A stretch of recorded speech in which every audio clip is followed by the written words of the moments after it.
लक्ष्य देखो sir, cities की बड़ी बिल्डिंग से पढ़ाई नहीं होती, पढ़ाई छोटी स्कूल में भी हो सकती है। जो हमारे लक्ष्य स्कूल अभी बहुत ज़्यादा प्रोग्रेस कर रही है, जैसे आप रिज़ल्ट देख रहे हो, तो बस घर वालों ने डाल दिया, पहली बार में पसंद आ गई स्कूल, पूछा भी नहीं कि कैसी है, पर हमें पसंद आ गई। अब जब तक पढ़ना है यहीं पढ़ना है पूरा, पढ़ना 10th तक यहीं। बिल्कुल। पहले सपोर्ट नहीं किया घर वालों ने भी, फिर जैसे हमारे लक्ष्य स्कूल ने रिजल्ट दिया तो उन्हें भी पता चला कि नहीं दोनों फील्ड में हो सकता है, तो फिर उन्होंने सपोर्ट किया, उन्हें पता चल गया कि अब बच्चे कर लेंगे दोनों में। आप तो इस बार 10th पास आउट है। Yes sir. क्या स्कोर था 10th के अंदर? 92.17। और इस बार स्पोर्ट्स के अंदर क्या स्कोर आपका? नेशनल तक जाके आए, स्टेट में भी काफ़ी अच्छा, एथलेटिक्स में भी जाके आए, तो सभी में ये था कि स्पोर्ट्स और स्टडी दोनों को एक साथ कर सकते हैं।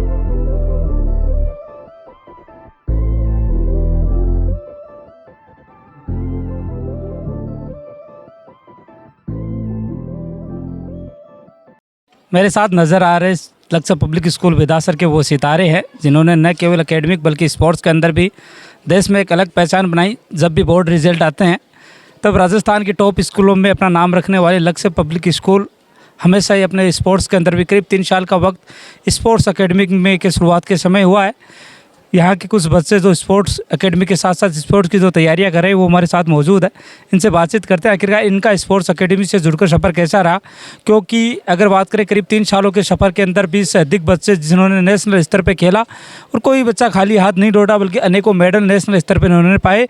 शुरुआत इनसे कर लेते हैं। आपका क्लास में आप 10th स्पोर्ट्स कैटेगरी क्या आपकी? एथलेटिक्स। तो कैसे टाइम दे पाते हैं कि लक्ष्य पब्लिक स्कूल में एजुकेशन के साथ साथ स्पोर्ट्स को भी? पहले स्कूल टाइम में तो स्टडी हो जाती है, बाद में जब छुट्टी होती है स्कूल की उसके बाद में एकेडमी में हम हमारी परफॉर्मेंस देते हैं। तो स्टडी के साथ साथ ये कैसे मेंटेन स्पोर्ट्स को कैसे मेंटेन कर पाते हैं आप? पहले हम पढ़ लेते हैं, उसके बाद में कोचेस बाद में हमें तैयारी करवा देते हैं। अच्छा, परिवार वालों का किस तरीके से साथ रहता है इसमें आपका? पहले तो मना करते थे कि स्टडी के साथ स्पोर्ट्स नहीं हो पाएगा, बाद में उन्होंने बोला कि जब स्कूल आगे बढ़ रही थी तब उन्होंने बोला कि आप कर सकते हो तुम स्पोर्ट्स भी साथ में स्टडी के। ये नहीं कहते क्या कि क्या खेल रहे हैं, आपको तो बोर्ड की परीक्षाएं आने वाली हैं उसकी तैयारियां करो? बोलते हैं लेकिन बाद में हम मना लेते हैं घर वालों को। जाना स्पोर्ट्स के अंदर? हाँ। फ्यूचर का क्या प्लान है आपका? फ्यूचर की पहले स्पोर्ट्स में करो, स्पोर्ट्स और स्टडी को साथ में लेके जाना है, बाद में इंडियन आर्मी में। इंडियन आर्मी क्या सपना यस देख रहे हैं सर। आपने? आपका क्या नाम है? तनिष्का सैनी, क्या कैटेगरी है स्पोर्ट्स के अंदर? एथलेटिक्स। एथलेटिक्स। तो आप कैसे मेंटेन कर पाते हैं स्टडी के साथ साथ यहाँ हम sports स्कूल टाइम में तो स्टडी करते हैं, बाद में स्कूल ओवर होने के बाद में हमें 1-2 घंटे के लिए मतलब जो होमवर्क मिला होता है टीचर्स के तरफ से वो करवाते हैं, बाद में हमें एकेडमी में प्रैक्टिस करवाते हैं। को? लेकिन मैं बात करूँ तो 3 साल के सफ़र के अंदर 20 से अधिक विद्यार्थी जो नेशनल स्तर पर खेल के आ चुके हैं, ये अलग अलग फील्ड के अंदर खेलने वाले तमाम बच्चे और बच्चियाँ हैं। इनसे बच्चों से बातचीत कर लेते हैं। आपका क्या नाम है? मेरा नाम मयंक कृष्णिया है। क्लास कौन सी है आपकी? मैं अभी 9th क्लास में 9th क्लास में। तो 9th क्लास के अंदर ही कैसे चूज़ कर लिया आपने? नहीं, जब से एकेडमी स्टार्ट हुई तब से मैं तब खेल से आप कर रहे हैं। हाँ। क्या खेल रहे हैं आप? मैं पहली साल में तो कबड्डी खेलना स्टार्ट किया था, पर लगातार 2 सालों से मैं चेस में जा रहा हूँ। अच्छा, कबड्डी को क्यों छोड़ा फिर?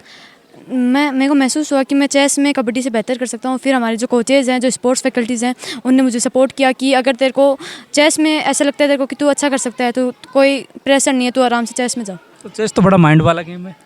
तो मैंड लगा लेते हैं। लगा लेते हैं। हाँ। कहाँ खेले हैं अभी तक? अभी तक मैं एक मैच खेलने गया हूँ मैट्रिक्स हाई स्कूल में, और एक मैच खेलने गया हूँ ग्रामीण गर्ल्स कॉलेज में जो है ना शिव सिंहपुरा में, वहाँ पे। अच्छा, तो कैसे शिक्षा के साथ साथ स्पोर्ट्स को कैसे टाइम दे पाते हैं? जैसे रूटीनली जो क्लासेज होती हैं वो अटेंड करता हूँ, फिर जो आगे एकेडमिक टाइम होता है जहाँ पे स्पोर्ट्स खिलाते हैं वहाँ पे एकेडमी में।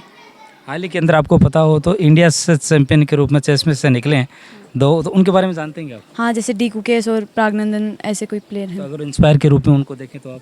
हाँ बिल्कुल देखते हैं। अच्छा, स्कूल के बारे में क्या कहना चाहोगे, यहाँ की तैयारियों के बारे में क्या कहना चाहोगे? स्कूल बहुत ही अच्छी है, यहाँ का इन्वायरमेंट बहुत अच्छा है।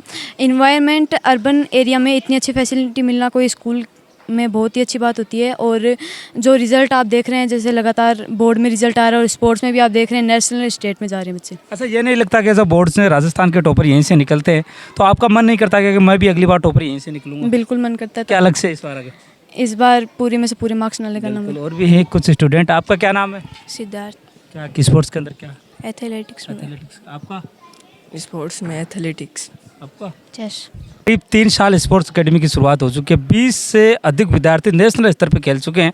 अच्छा, राज्य स्तर पर तो बहुत से विद्यार्थी अपने यहाँ से खेल चुके हैं। लगभग 150 के आसपास पहुंच चुके हैं। मैडम, कैसे कर पाते हैं? जब भी बोर्ड रिजल्ट आते हैं तो राजस्थान में एक अलग छाप अपने रग से छोड़ती है, और स्पोर्ट्स के रिजल्ट भी आते हैं तब भी एक अलग पहचान बनती है। देखो, पहचान बनाना बहुत मुश्किल काम है, इसके लिए बहुत मेहनत लगती है। तो ये मेहनत हम भी करते हैं, हमारे साथ में हमारे बच्चे भी करते हैं। और सबसे बड़ी चीज़ है, अगर आप स्पोर्ट्स में जा रहे हो तो आप बच्चों को डिसिप्लिन सिखा रहे हो, बच्चों को कंसंट्रेशन दे रहे हो, बच्चों के अंदर वो फीलिंग भर रहे हो कि आपके साथ में अगर आपका कॉम्पिटेंट है तो उसको किस तरीके से पैरेलल लेके चलोगे। ये लाइफ में आज का सबसे बड़ा चैप्टर है। आज एक दूसरे की टांग खींचना वो सब जानते हैं, लेकिन एक दूसरे को कोऑपरेट करके चलना वो किसी को नहीं पता। ये एक पार्ट है गेम का। एक पहले लाइन हुआ करती थी, पढ़ोगे लिखोगे बनोगे नवाब, और खेलोगे कूदोगे होगे खराब। आज के समय में वो कहावत बिल्कुल अलग बैठती है। नहीं, हमने भी सुनी है। हम बचपन में थे, हम लोग खेलने चले जाते तो घर वाले चिल्लाते थे, बोले कि पढ़ना नहीं है, खेलोगे इसका मतलब तुम कुछ नहीं कर पाओगे। आज ये कॉन्सेप्ट चेंज हो गया है लोगों का।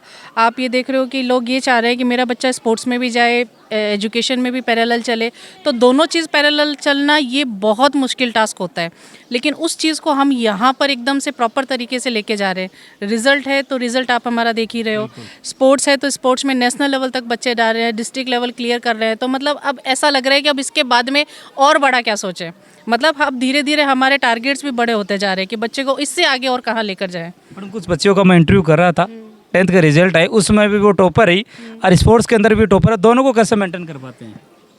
बता तो रही हो आपको, थोड़ा सा मुश्किल टास्क है। आजकल लेग पुलिंग वाला काम होता है, लेकिन हम लोग किस तरीके से बच्चों को ये चीज़ सिखाते हैं कि बेटा आप अगर गेम में खेलो तो टीम भावना के साथ में खेलो और उस डिसिप्लिन के साथ में खेलो। माइंड में आपके गोल होना चाहिए।